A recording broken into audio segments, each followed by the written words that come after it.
मिल्कीपुर उपचुनाव में समाजवादी पार्टी के प्रत्याशी अजीत प्रसाद एक मुश्किल में फंसते दिख रहे हैं। फैजाबाद लोकसभा सीट से समाजवादी पार्टी के सांसद अवधेश प्रसाद के बेटे अजीत पर मारपीट का केस दर्ज हुआ है। मिल्कीपुर सीट अवधेश प्रसाद के सांसद बनने के बाद ही खाली हुई थी। इस पर सपा ने उनके बेटे अजीत को प्रत्याशी यहां से चुना है। दरअसल अजीत प्रसाद और उनके समर्थकों के बीच मारपीट करने के आरोप और अपहरण करने का आरोप लगा है। इस पर पीड़ित की ओर से नगर कोतवाली थाने में एफआईआर दर्ज कराई गई है। अजीत प्रसाद की जमीन की खरीद फरोख्त का भी काम जो है वो करते हैं। प्रॉपर्टी डीलिंग में पैसों को लेकर अजीत प्रसाद और रवि कुमार तिवारी के बीच कई महीनों से तकरार चल रही थी। इस पर पूरे मामले को लेकर अजीत और उनके अन्य साथियों के खिलाफ भी कई आपराधिक धाराओं में केस दर्ज किया गया है, जो इस समय समाजवादी पार्टी की मुसीबतें बढ़ाती नजर आ रही है। हालांकि इस पर क्या कुछ प्रतिक्रियाएं आई हैं, चलिए सबसे पहले वो सुनवाते फिर चर्चा की शुरुआत करेंगे।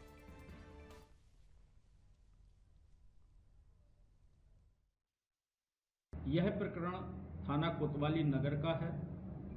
इस प्रकरण में वादी द्वारा दिनांक 21/9/2024 को आरोपी गण के विरुद्ध उसे बंधक बनाकर ले जाने व मारपीट करने का आरोप लगाते हुए प्रार्थना पत्र दिया था, जिसकी जांच के क्रम में सीसीटीवी फुटेज से पाया गया कि वादी द्वारा अंकित समय पर आरोपी गण 5 गाड़ियों के साथ घटना स्थल पर जा रहे हैं एवं वादी को साथ ले जा रहे हैं।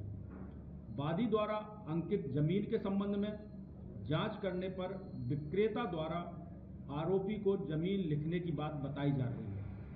प्रकरण में प्राप्त तहरीर के आधार पर थाना कोतवाली नगर में सुसंगत धाराओं में अभियोग पंजीकृत कर गुणदोष के आधार पर समेकित साक्ष्य संकलन कर अग्रिम विधिक कार्रवाई की जाए। काले कारनामों से इनका पूरा इतिहास भरा पड़ा है। लाल टोपी है, लेकिन काले कारनामों के लिए लोग जाने जाते हैं।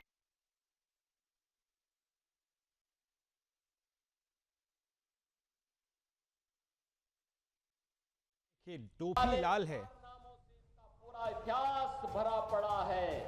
लाल टोपी है, लेकिन काले कारनामों के लिए लोग जाने जाते हैं। मुख्यमंत्री योगी आदित्यनाथ कह रहे हैं कि टोपी जरूर लाल है, लेकिन कारनामे जो हैं वो काले हैं और अब समाजवादी पार्टी मुश्किलों में गिरती नजर आ रही है। चर्चा की शुरुआत करेंगे। हरगोविंद अरोरा साहब जुड़ गए भारतीय जनता पार्टी से, बहुत बहुत स्वागत है। सर्वेश्वर पाठक मेरे साथ जुड़ रहे हैं, राजनीतिक विश्लेषक हैं। मुन्ना खान साहब जुड़ रहे हैं, कांग्रेस पार्टी के प्रवक्ता हैं। नीतेंद्र सिंह जी जुड़ गए, समाजवादी पार्टी के नेता और प्रवक्ता। नीतेंद्र जी, सबसे पहले चर्चा की शुरुआत आपसे करना चाहता हूं। ये जो आपके राजकुमार हैं, आपकी पार्टी के राजकुमार, इस तरह से अगर अपहरण के केस दर्ज होते हैं, क्या कहेंगे सर? एक तरफ उपचुनाव है और उससे पहले मारपीट, अपहरण, धमकाना, क्या हो रहा है? ये बात सर्वविदित है कि ये मुकदमा पूरी तरीके से राजनीति से प्रेरित है। ये एक घटना हुई है, वहां पर एक जगह है हाजीपुर बरसेंडी जी, वहां रोहानी करके थाना है। वहां की पुलिस ने एक इतना जघन्य अपराध किया है। वहां एक दुखी राम करके एक व्यक्ति है जिसकी हत्या हो गई है पुलिस की मारपीट से।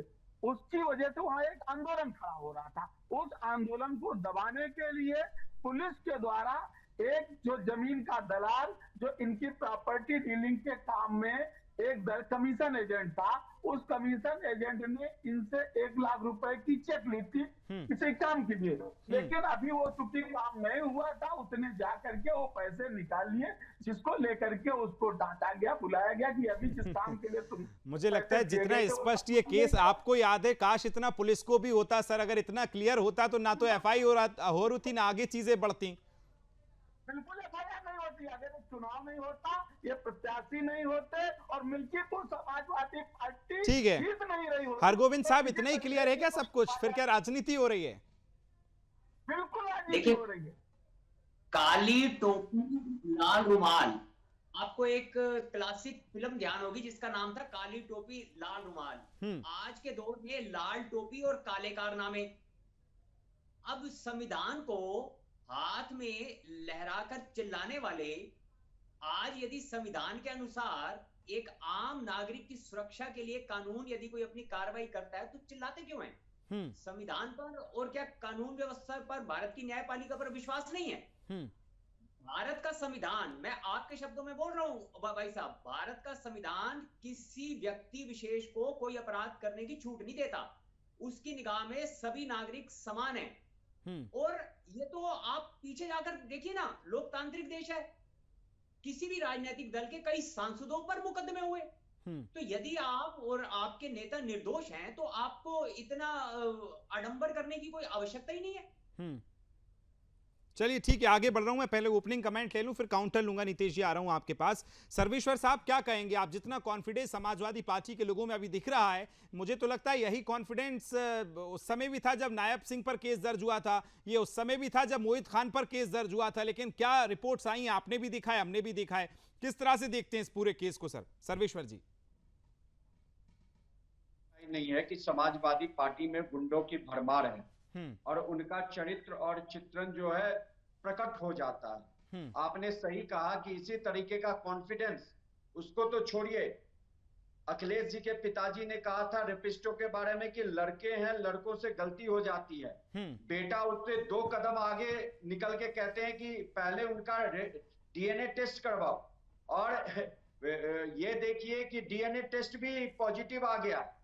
उसके बावजूद भी ये लोग जो हैं वो कहते हैं ना कि झूठ बोलने की राजनीति करना। अब अखिलेश यादव कौन सी बात बोलेंगे? डीएनए टेस्ट प्रूव हो चुका। तो जितने भी गुंडे हो, माफिया हो, वो समाजवादी पार्टी में भरे रहते हैं।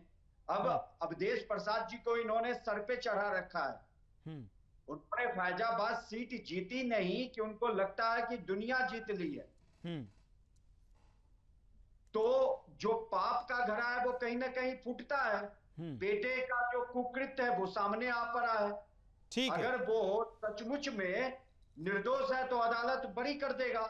हाँ, फिर इस पे इतनी पॉलिटिक्स क्यों है? मुन्ना खान साहब, आप क्या सोचते हैं? कांग्रेस पार्टी का क्या स्टैंड इस पूरी खबर पर, जहां एफआईआर दर्ज हुई है, कई सारे आरोप लगे हैं उनके बेटे पर? मुन्ना खान साहब। नहीं, देखिए, अपराधी कोई भी हो, अपराध से किसी भी दल का नाता नहीं हो सकता।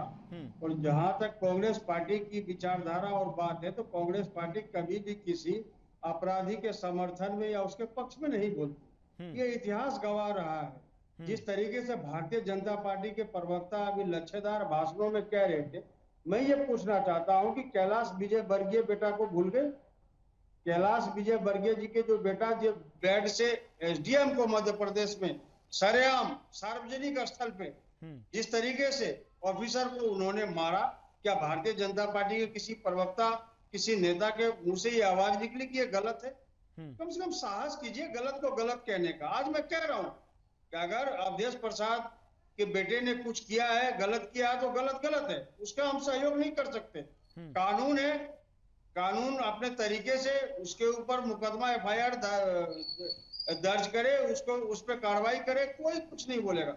लेकिन सवाल यह है कि एक समाजवादी पार्टी को आप इशू बनाओगे और आपके बच्चे बेड से किसी को पीटेंगे, चाहे शिवराज सिंह चौहान साहब जवाब दीजिए। हालांकि इशू नहीं है, एफआईआर दर्ज हो गई है। इससे पहले भी जो 2 केस सामने आए थे उसमें भी इशू की बात आई थी। मैं नीतेंद्र जी से जवाब लूंगा, वो जरा क्लियर करेंगे। नीतेंद्र जी, जब 2 सामने केसेस आए थे तब भी आप डिफेंड कर रहे थे और अब भी आप डिफेंड कर रहे हैं। कोई डिफेंड नहीं कर रहा है।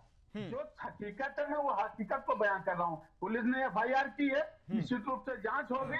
अगर दोषी होंगे, गिरफ्तार होंगे, जेल जाएंगे, संविधान अपना काम करेगा। भारतीय जनता पार्टी के प्रवक्ता कह रहे थे संविधान चीजें संविधान से चलती। मैं वो इनको याद दिला रहा हूँ कि अगर संविधान से सारी चीजें चले तो उसी अयोध्या के अंदर राम जन्मभूमि में काम करने वाली एक दलित लड़की के साथ रेप होता है और वो चिल्लाते घूम रही है, एप्लीकेशन लेकर थाने में घूम रही है, लेकिन उन रेपिस्टों के खिलाफ एफआईआर नहीं दर्ज होती क्योंकि वो सरकार के। और आरोप किस पे था नीतेंद्र जी? आरोप किस पे था?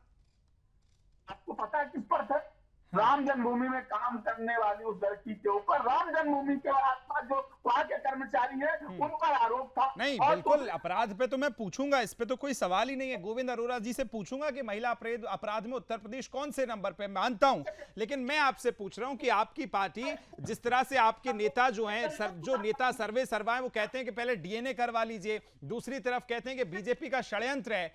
कम से कम सर उस बेटी के बारे में, जो परिवार पीड़ित है, उसके बारे में तो हमें सोचना चाहिए। पास आ रहा हूं आपसे, अब मैं जवाब चाहता हूं वो एक तरफ आरोप लगाते हैं कि पॉलिटिकल स्टंट है, एक तरफ चुनाव है, वहां से उनके बेटे प्रत्याशी भी हैं और इसलिए ये इस तरह के आरोप हैं। और कई आरोप आप पे महिला अपराध को लेकर भी लगे हैं, उस पर भी मैं चाहता हूं आप जवाब दें।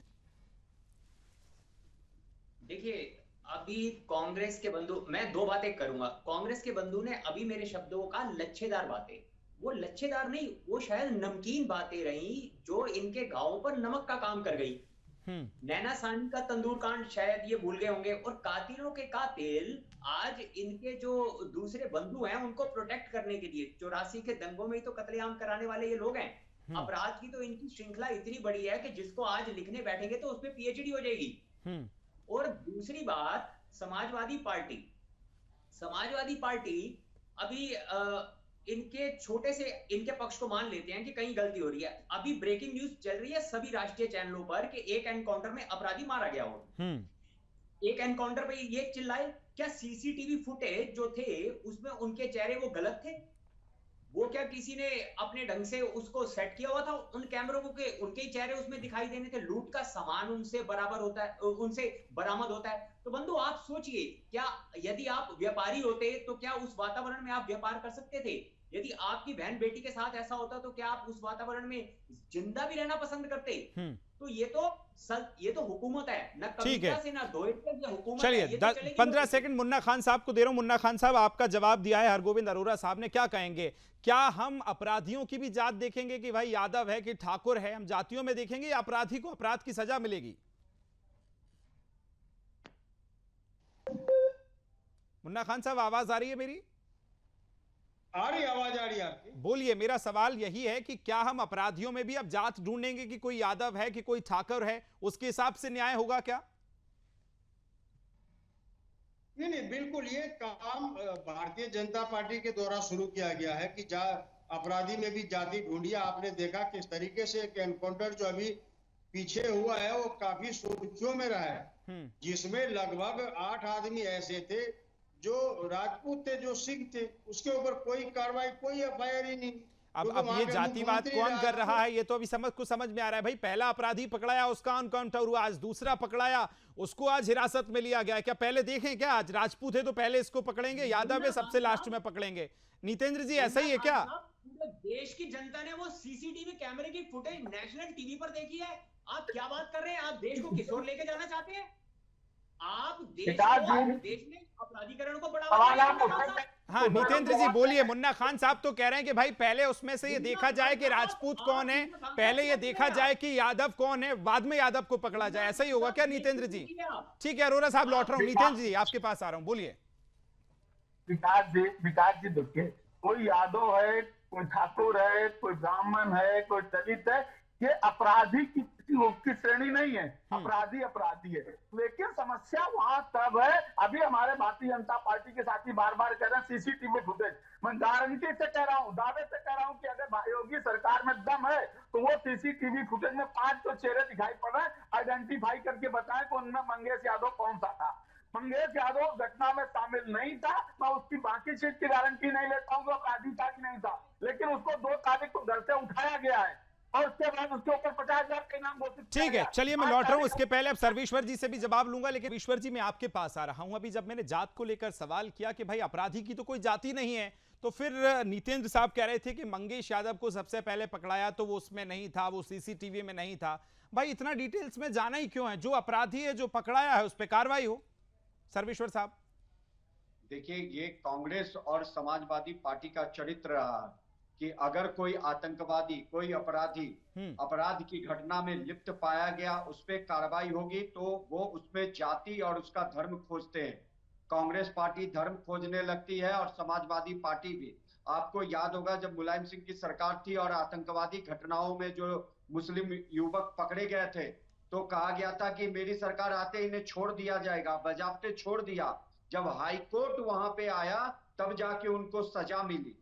और भाई मुसलमान अगर अपराधी है तो अपराध कहो, हिंदू अगर अपराधी है चाहे वो कोई भी हो, बिल्कुल अपराधी की कोई जात नहीं देखी जाएगी। मुन्ना खान साहब 10 सेकंड आपके पास, आप रह गए 10 सेकंड। तब तो ये लोग चिल्ला रहे थे कि अपराधी की कोई जात नहीं होती, लेकिन अगर देश के राज्य के मुखिया जो 25 करोड़ के मुखिया हैं, अगर वो अपराधी में भी जात और धर्म ढूंढने लगे तो मैं समझता हूँ राज्य का कहीं ना कहीं भाई यही तो कह रहे हैं कि भाई वो उन्होंने तो जात को ही लेकर कहा ना, वो तो नहीं ढूंढ रहे हैं, लेकिन कौन ढूंढ रहा है ये तो जनता तय करेगी। लेकिन समय मेरे पास इतना था। हरगोविंद जी, सर्वेश्वर जी, मुन्ना खान जी, नितेंद्र जी, आप चारों जी, नितेंद्र जी बोलिए। आप चारों का बहुत शुक्रिया। समय मेरे पास इतना ही है, हम आगे बैठेंगे तो चर्चा को जारी रखेंगे। आप सभी का बहुत बहुत शुक्रिया मेरे साथ जुड़ने के लिए। सवाल यही है कि अब देश के बेटे पर चलेगा केस। जो प्रत्याशी हैं अगर उनके खिलाफ इस तरह के आरोप लग रहे हैं तो ये चीज आपको भी सोचने वाली है।